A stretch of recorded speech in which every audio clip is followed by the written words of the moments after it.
But thank you again for being here.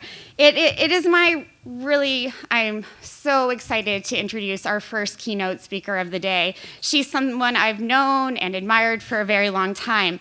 Debra Eschmeyer is the executive director of First Lady Michelle Obama's Let's Move campaign and the senior White House policy advisor for nutrition. She co-founded Food Corps, the Peace Corps of the food movement, spurring young people to serve their communities by teaching gardening and nutrition. Debra is one of those people who has taken her personal experiences and background to really make change. And when I think of women in the food system, she is one of the women I most admire. And I'm not the only one. She has been named one of the most innovative women in food and drink by both Fortune and Food and Wine, and is a recipient of the James Beard Foundation Leadership Award. She has dedicated her career to improving access to safe, nutritious, and delicious food while reestablishing the connection between food, community, land, and location. She is a rock star, and I am so psyched to have her here today to kick off the second day of the second annual Food Tank Summit. Please join me in welcoming Debra to the stage.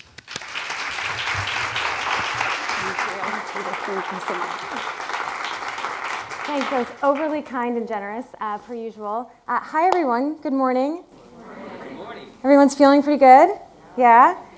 Thanks for being here. Really appreciate it. I actually just want to start off by answering the most frequent questions that I've received since starting my job. And that way we can keep this more conversational and as interesting to you as possible.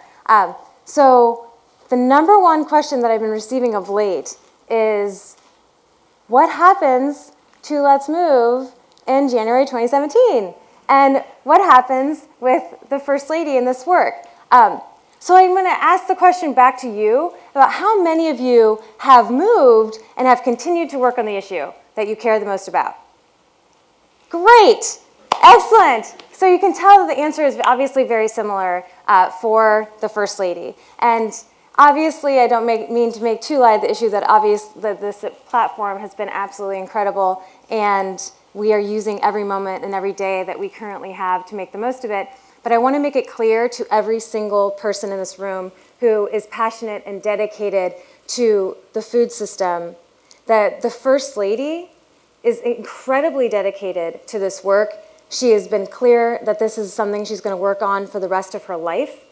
And we should all be incredibly grateful and even more empowered and motivated, knowing that we're going to continue to have this incredibly transformative leader driving this conversation moving forward, which means that when you're sitting in this room and you're sitting and moving forward out of this, when you're trying to think about how we could be the most impactful, I want you to just think big and think how we can be more strategic and about everything that we can get done, knowing that we are pretty much in an entirely new phase in our space because we have this incredible leadership.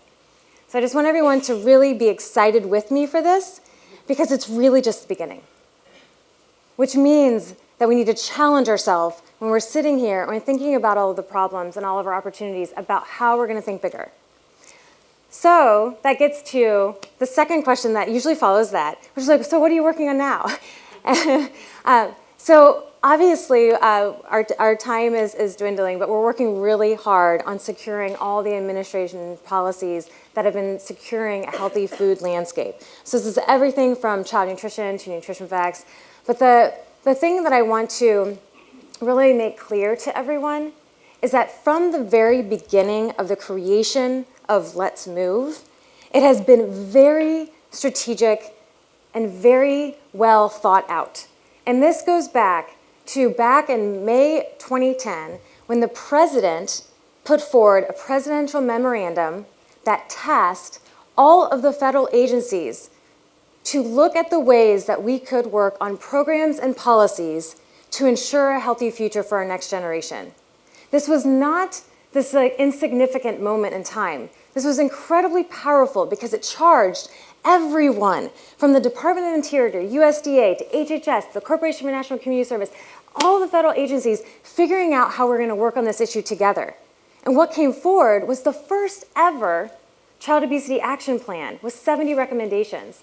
And that has been the backbone of all of the work that we've been doing around ensuring that our youngest kids are off to a healthy start, empowering parents and caregivers, ensuring healthy school food environments, ensuring everyone has access to healthy food, and increasing physical activity. And amongst all of that, we've looked at every policy that we can move and improve. We've looked at campaigns that we can start to build public awareness, from Drink Up to FNV, to the corporate partnerships that we were building with the Partnership for Healthier America with over 200 private sector partnerships. And this has created a whole new environment.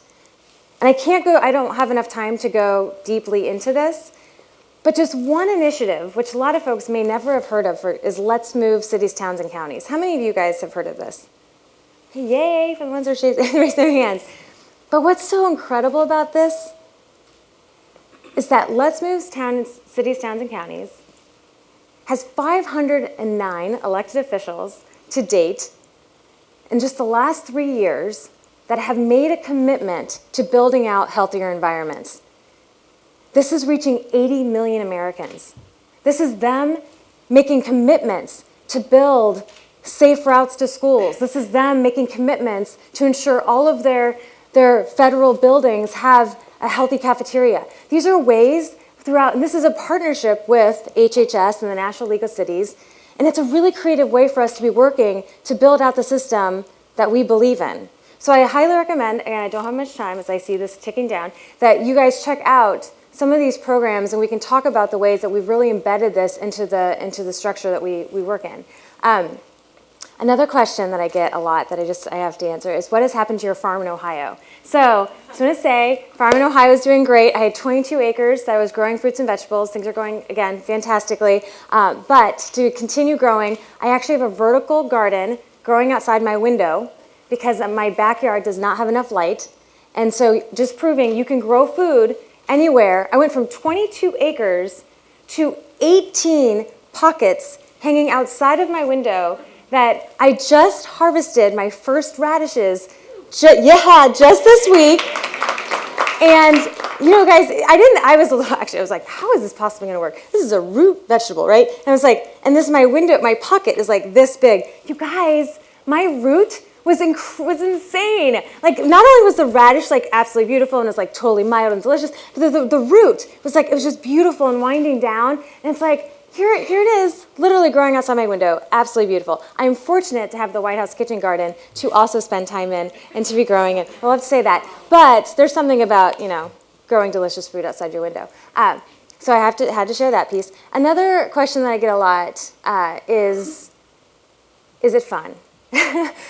Yes, it is incredibly fun. But it's also an incredible responsibility, and I want to tell you that one of the best parts of serving in the White House is serving all of you and having an opportunity to hear from people across the country.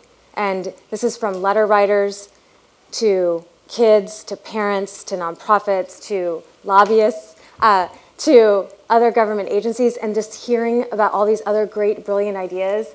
It is such an incredible privilege, and I love every day about just hearing the ideas, which is, again, just what I'm kind of stressing to you today. Keep the ideas coming, keep the energy coming, because that is what we're going to need moving forward when we're strategically actually going to address this issue. And one of the other great questions that I've been getting has been, what is it really like to work with the First Lady and the President? And because I had this question too before I started this job about, like, you know, is it that what you see is what you get? And it is. They are incredibly authentic and incredibly kind and caring and thoughtful and strategic. And we all know that in this work, people matter, you know? Like, we all know that what we do is a community-based food system change. We know that we care about our neighbors, and that's a lot about the system that we're creating, is that this is about our community.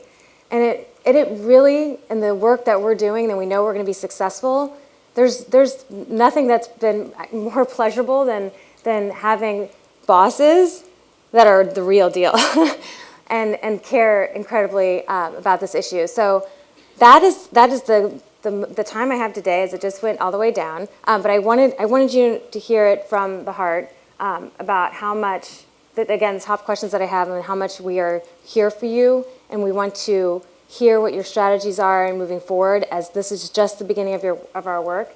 You know how to reach me. My information is very public. But and come visit the White House Kitchen Garden, and I hope that everyone gets a chance to also enjoy your fresh radishes coming soon in the spring crop. But thanks all, and I hope you have a great rest of the day.